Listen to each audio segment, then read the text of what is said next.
I was in Las Vegas yesterday.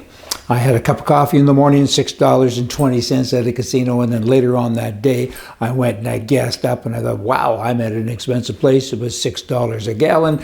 So I put all that in perspective and I thought that cup of coffee was a tremendous deal. Hey, I'm just saying, you know what? We're going to usher in new stuff, renewable energy, electric vehicles. That's coming from the President of the United States of America. Are you kidding me? This is what he says. He goes on and on when it comes to gas prices.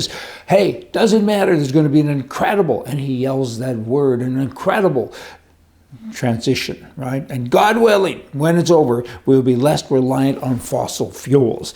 Hey, I got to tell you, we'll be very reliant on electric fuels. Is that good? It's not good. You can't even keep the lights on, Biden. What the heck are you doing? Leave the marketplace alone. The free market works. I mean, why do you want to get out of fossil fuels anyway? What is the issue? They're clean, relatively speaking. I mean, everything has been cleaned up a lot over the last 10 years, 20 years, pick a time. Things aren't that bad, and the infrastructure set up. Why are you doing this? Oh, I know, it's to control the people. You and all the other socialist whacks, you're doing that, and it's not nice. It's not good. People, get rid of these people. You got elections coming up here in November. Vote right, do the right thing, get out and vote. You've got to get rid of all these crazy people. Look back a couple of years ago, things were good. Today, not so much. I mean, and he thinks he's doing good. He's proud of what he's doing. We have an incredible thing going on. We're all going to be driving electric cars. Ugh. Electric cars, you really think electric is going to be free and cheap? I've talked about this before, and I've talked about it often, actually. Not so much. It won't happen. Those prices will go through the roof to be more expensive and less efficient than gasoline cars. You know what? He's so dumb that I think if he was taking his lunch to work, he'd pour soup in a paper bag and get there and wonder what happened. I mean, this isn't very nice. Then you swing over to Canada. This country is gone. It's doomed. I don't think it can be saved. I don't think it can be fixed. Recently, the bill was passed about this censorship thing. I'm censored all of the time. I probably won't exist online in terms of Canada much longer because they don't like people like me because I don't like them, and I say it. And I always say to people, speak up. The silent majority has ruined the country. You're part of this. You all got to talk. You got to yell from the rooftops, don't you know? And this is what's going on. He actually had a vote. He, being the prime mistake of Canada and his Liberal Party, they actually had a vote to not have a vote. So they censored their own censorship bill. They said, we're having censorship now. We're not going to talk about it. In the House of Parliament, we decided not to, so we vote for that. Really? That's even past a Hitler thing, a Putin thing. What is that? All of you Canadians, wake up. Get with it. Get rid of these people. Only 30% of Canadians voted for them. There's a coalition now between them and the NDP. They're the same anyway. NDP is code, of course, for commie, but they're kind of the same people. But now the censorship bill is law. It's there. It exists. You won't see much of me anymore, hey, because I try to tell everybody what's going on. These are bad people. They're bad people. They're taking away your freedom. They're controlling you. Recently, they come out with a new budget bill, almost $10 billion, and they're giving free everything to everybody, free dental care, free everything, and the people that eat it up, well, isn't this great? I'm getting free now. What you're getting is total control over your person, man. I mean, it ain't nice. Smarten up. I mean, there's nothing free. I mean, who pays for all of the doctors and nurses and all this free stuff? And now you got dentists as part of it. Billions of dollars. Where's it coming from? They're printing it.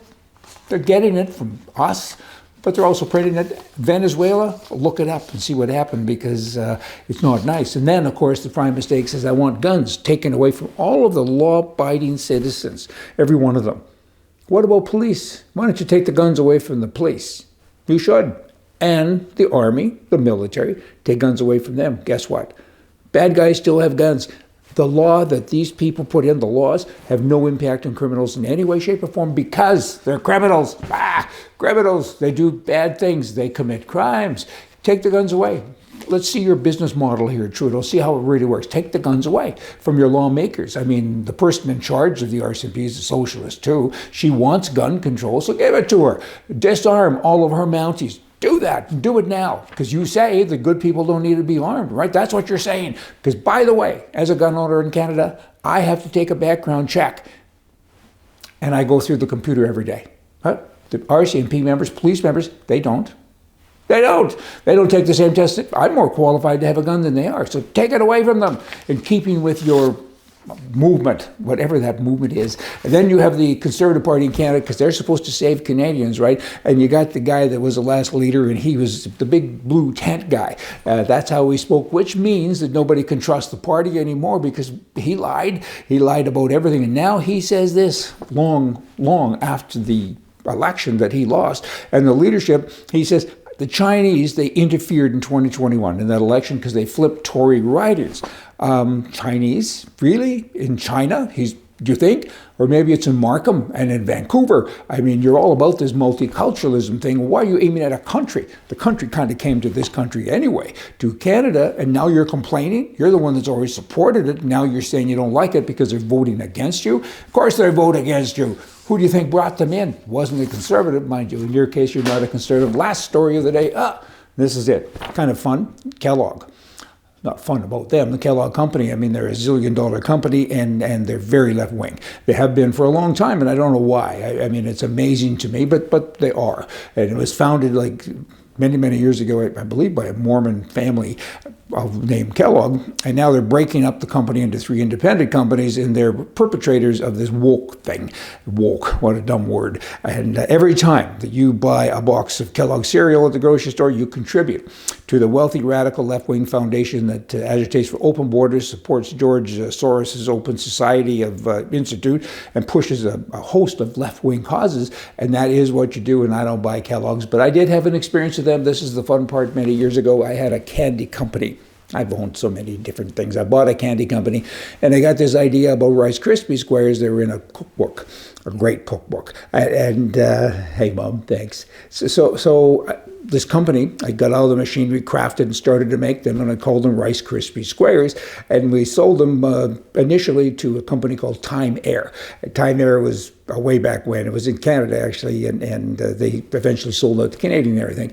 But in any event, they gave them out free to all of their customers, and we couldn't keep up with the orders, and then the orders expanded into grocery stores and other places, 7-Elevens, etc. And all of a sudden I got a letter one day from Kellogg saying, stop, you can't do this, you're using our name Rice Krispie. I responded and said, well, yeah, because we're using Rice Krispies. And they said, you have to call them Puff Wheat Square, or Puff something or whatever. And then I came up with this idea, I have my moments, Puff Wheat Squares. So we did those as well. I didn't get mad about that. But the Rice Krispie things, they sued me and said, you can't use our name. So we settled it on the courthouse steps, probably, I don't know, 30, maybe even 40 years ago.